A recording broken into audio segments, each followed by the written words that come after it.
Is-sena kienet l-1962, id-data il-25 ta' Jannar. Grupp żgħir ta' nies kellhom ħolma li rridu jbidluha f'realtà, rridu jwaqfu għall-ewwel darba f'Malta għaqda għall-istudju u l-ħarsien tal-għasafar ta' pajjiżna. Għamlu l-ewwel pass u waqfu dik li llum hija BirdLife Malta. L-isem li għażlu dakinhar kważi 55 sena ilu biex jagħtuh lil din l-għaqda kien Soċjetà Ornitoloġika ta' Malta, li fil-qosor kienet magħrufa ma' kulħadd bħala l-MOS.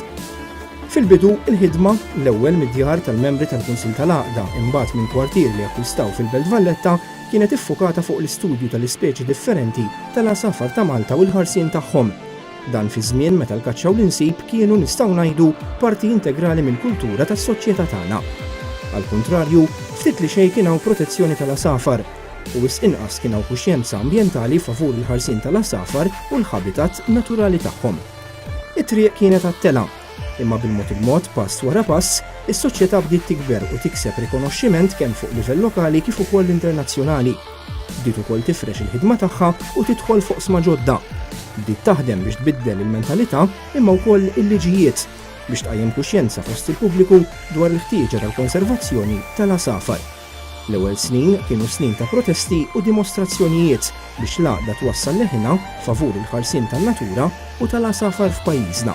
Kien grazzi għall-isforzi tal-MOS li bil-mod bdew jinbidlu r-regolamenti li jipproteġu l-għasafar f'pajjiżna u jitwaqfu l-liġijiet li kellha bżonn Malta f'dan il-qasam.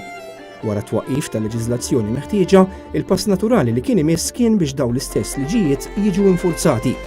Bdiet il-ħidma kontra l-kaċċa u l-insib illegali, ħidma li tibqa' waħda attwali anke fi żminijiet tal-lum.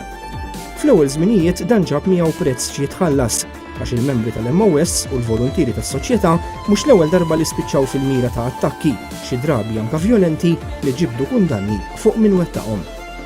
Illum is-sitwazzjoni hi differenti, grazzi għat-tibdil fil-mentalità u infurzar aħjar, kif ukoll xprunata mill-fatt li Malta hija membru tal-Unjoni Ewropea u dan ġab miegħu obbligi li l-pajjiż irid jonora.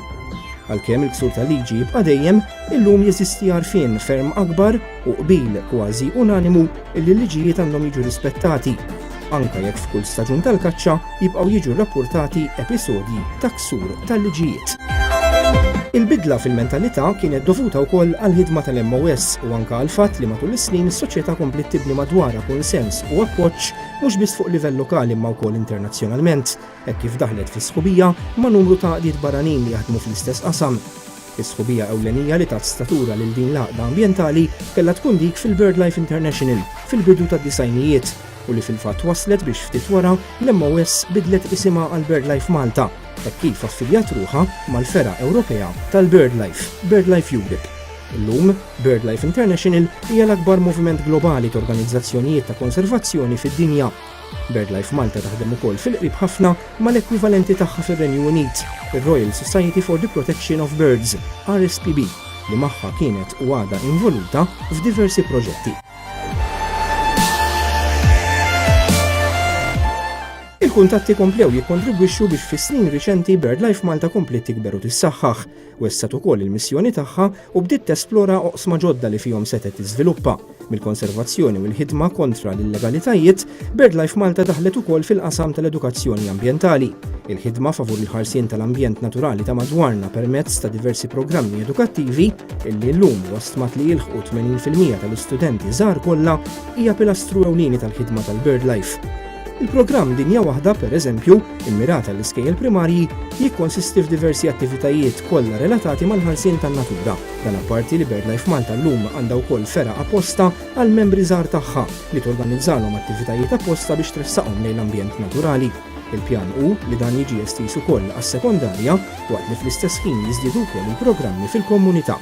BirdLife Malta llum hija stabbilita wkoll fil-qasam tal-pubblikazzjonijiet, b'kotba, rivisti u materjal stampat illi toħroġ b'mod regolari, immirati għal kull kategorija tas-soċjetà, mhux biss għall-membri tagħha, li bihom teduka, tinforma imma wkoll twassal il-messaġġ tagħha.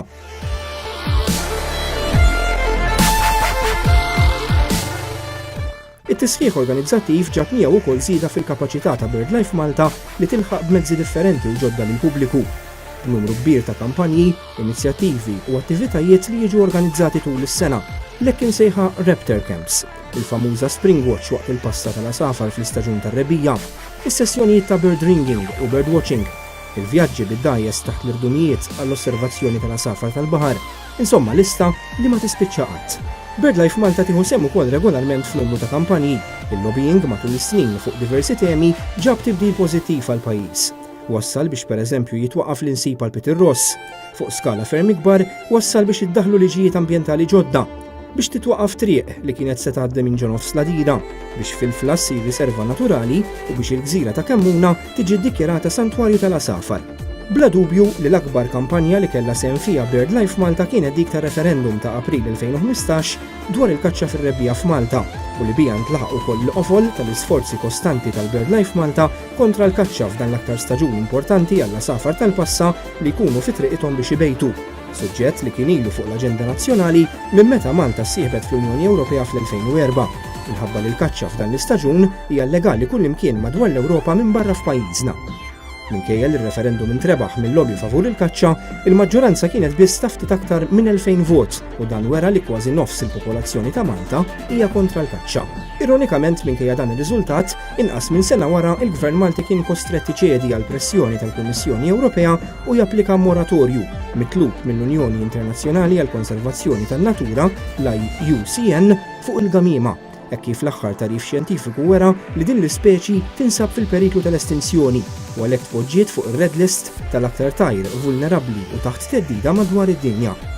Din id-deċiżjoni tal-moratorju kienet ukoll turija tal-konsistenza ta' BirdLife Malta li l-argumenti tagħha favur it-tmiem darba l-dejjem tal-kaċċa fir-rebbija dejjem kienu bbażati fuq fatti xjentifiċi. Aspett ieħor importanti tal-ħidma ta' BirdLife Malta huwa l-istudju tal-asafar bir-ringing.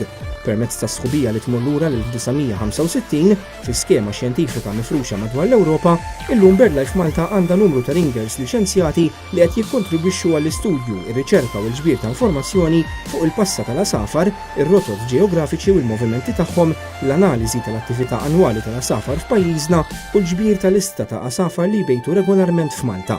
Kollha fatturi li mbagħad jikkontribwixxu biex issir konservazzjoni effettiva ta' dawn l-ispeċi. Fuq kollox imma nistgħu ngħidu li llum BirdLife Malta mhux biss hija pionier imma wkoll l-aktar vuċi esperta u awtorevoli fil-qasam ta' riċerka xjentifika dwar l-asafar. Esperjenza li kompliet tkattara u sseddaqa bis-sehem tagħha f'numru ta' proġetti kofinanzjati mill-Unjoni Ewropea dwar l-istudju tal-asafar li permezz tagħhom irnexxielha ġib lejn Malta miljuni ta' euro f'fondi Ewropej għal din ir-riċerka. Riċerka b'mod partikolari minħabba l-pożizzjoni ta' pajjiżna bħala gżira f'nofs ta' baħar fuq l-asafar tal-baħar. Fuq perjodu ta' 15-il sena bejn l-2006 u l-2020, BirdLife Malta se tkun mexxiet b'kollaborazzjoni ma' numru ta' imsieħba lokali u internazzjonali xejn inqas minn 3 proġetti dwar 3 speċi ta' asafar tal-baħar illi f'Malta għandna porzjon qawwi mill-popolazzjoni dinjija tagħhom. L-aktar wieħed riċenti li għadu kif beda il-proġett Life Archipelago Guarnija. L-enfasi hawnhekk ma tkunx biss fuq l-istudju tal-ispeċi u l-kolonji tagħhom imma wkoll l-identifikazzjoni tal-isfidi ewlenin li waslu għal tnaqqis fil-popolazzjoni ta' dawn l-asafar u fuq kollox it-teħid tal-azzjoni meħtieġa biex dan it-teddid jiġi indirizzat u eliminat bl-iskop li l-ispeċi jiġu mħarsa. Dan isir bit-tfassil ta' strateġija ta' immaniġjar tas-siti fejn ibejtu dawn l-asafar.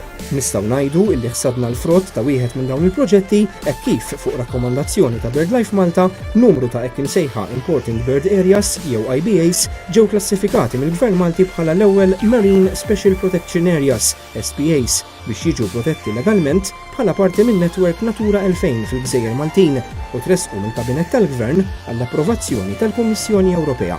Minn dan l-aspett ukoll illum BirdLife Malta tmexxi anke numru kbir ta' siti naturali li ġew fdati f'idejha mill-Gvern Malti biex timmaniġġjhom wara li kkontribwiet għar-restawr tal-ekosistemi tagħhom biex tħeġġeġ aktar biodiversità. Ir-Riserva Naturali tal-Adira fil-Mellieħa, dik tas-Simar f'San Pawl il-Baħar, iż-żona kbira ta' forestazzjoni Forest 2000 fit-Tramuntana ta' Malta u issa wkoll is-sit tas-Salini li l-Gvern qed jgħaddih formalment f'idejn BirdLife Malta biex tmexxi wara l-istorja ta' suċċess miksuba fir-riservi naturali. Dan se jkun l-akbar proġett f'idejn BirdLife Malta, l-akbar riserva naturali protetta fil-Gżejjer Maltin, fejn apparti l-istorja marbuta mal-produzzjoni tal-melħ, nittamaw li l-pubbliku jkun jista' jgawdu wkoll numru ta' asafar ġodda li jiġu attirati lejn dan il-post u forsi anke jibdew ibejtu f'dan is-sit. Is-sit diġà wera l-potenzjal tiegħu b'numru ta' safar li sena wara sena jinżlu jistrieħu fih mill-vjaġġ tagħhom tal-passa. Fost dawn hemm l-aktar asfur sinonimu mas-salini fl-Ewropa, speċjalment fil-Mediterran, il-fjammingu. Did-darba jekk jerġa' jinżel fis-salini se jkun protett.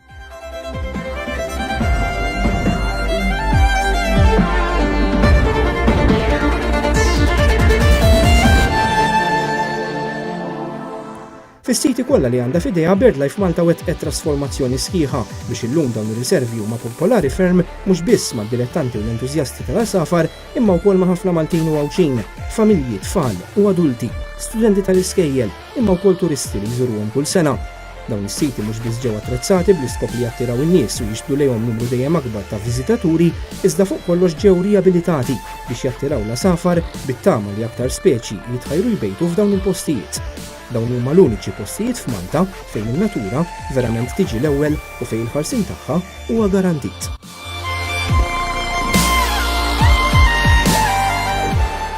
B'aktar minn 1500 membru jsieħeb magħha bi kwartieri rreġistrati f'Taxbiex u uffiċċji fix-Xemxija minn fejn jaħdmu kważi 20 impjegat fosthom volontieri taħt l-iskema tal-European Voluntary Service u armata bir-riżorsi kollha meħtieġa għal ħidma li twettaq, illum BirdLife Malta hija l-akbar għaqda mhux governattiva ambjentali f'pajjiżna.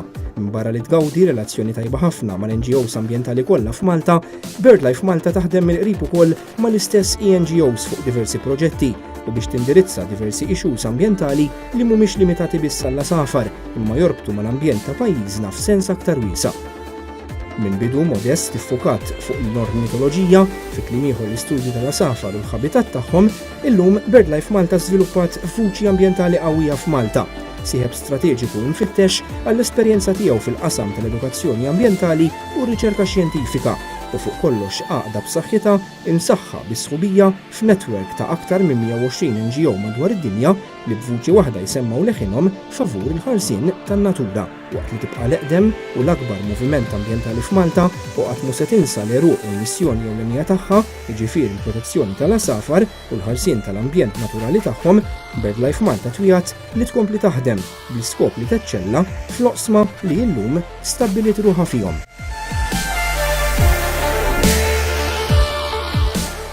Inweduk li nibqgħu nipproteġu l-asafar ta' pajjiżna, nibqgħu għaddejjin bil-kampanji tagħna favur l-ambjent, inkomplu bir-riċerka fid-diversi oqsma, inkomplu nedukaw it-tfal tagħna bi programmi edukattivi u l-poplu in ġenerali b'diversi attivitajiet u fuq kollox nibqgħu naħdmu għal ħarsien tal-ambjent u n-natura tal-gżejjer tagħna.